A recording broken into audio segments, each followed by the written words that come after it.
নমস্কাৰ আপোনালোক সকলোকে টাইম 60 অসমলৈ স্বাগতম জনাইছো।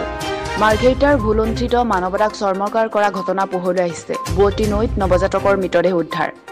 বিজ্ঞান প্ৰযুক্তিৰ উন্নয়নৰ সমান্তৰালভাৱে মানৱ জাতিৰ চিন্তাধাৰা প্ৰমূল্যবোধ আৰু সভ্যতাৰ বিকাশ হোৱা বুলি দাবী কৰা হয়। যদিও কাৰ্যক্ষেত্ৰত ইয়াৰ সত্যতা কিমান তাক লৈ সময়ে সময়ে প্ৰশ্ন উত্থাপন হৈ আহিছে।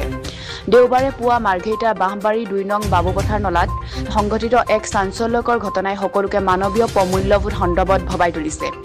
মানৱতা শব্দটোক গচকি যেন খণ্ড বিখণ্ড কৰি গ'ল এই ঘটনাই। এটি নৱজাতকৰ মৃতদেহ উদ্ধাৰ হ'ল বাঁহবাৰী গাঁৱৰ কাষেৰে বৈ যোৱা নৈত। পুৱা এজন ব্যক্তিয়ে নৈৰ ফালে যোৱাৰ সময়ত সদ্যজাত শিশুৰ নিথৰ দেহ পানীত উপঙি থকা প্ৰত্যক্ষ কৰে আৰু লগে লগে মাৰ্ঘেৰিটা আৰক্ষীক খবৰ দিয়া হয়। আৰক্ষীয়ে আহি শিশুৰ নিথৰ দেহটো উদ্ধাৰ কৰে। অবৈধ প্ৰেম ব্যভিচাৰৰ ফলত পৃথিৱীৰ পোহৰ দেখা এই দেৱ শিশুটোৰ কি দুখ আছিল?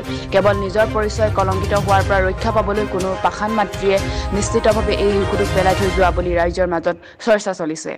News desk report time 60 Assam. সেই তাতে হাল মাৰি আছিলে মানে তাৰ ল'ৰা এটাই টকুপাত কাটিব আহিছিলে। টকুপাত কাটিব আহোঁতে মানে এই ল'ৰাটোক দেখি পালে।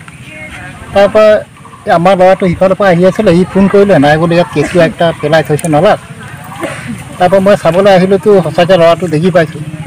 দেখি পাই আকৌ পিছত এই গাঁৱৰ মানুহ কেইজন আমাৰ বিটিভি মানুহ মাতি কিনি চালোঁ হয়। তাৰপিছত এই মাক বাপেকক সুধিলোঁ হয় আমাৰ এই ইয়াৰ বুলি কৈছে। আগতে নহয় বুলি কৈছিলে, পিছত হয় বুলি ক'লে। পিছত মই থানাত ফোন মাৰি জনালোঁ।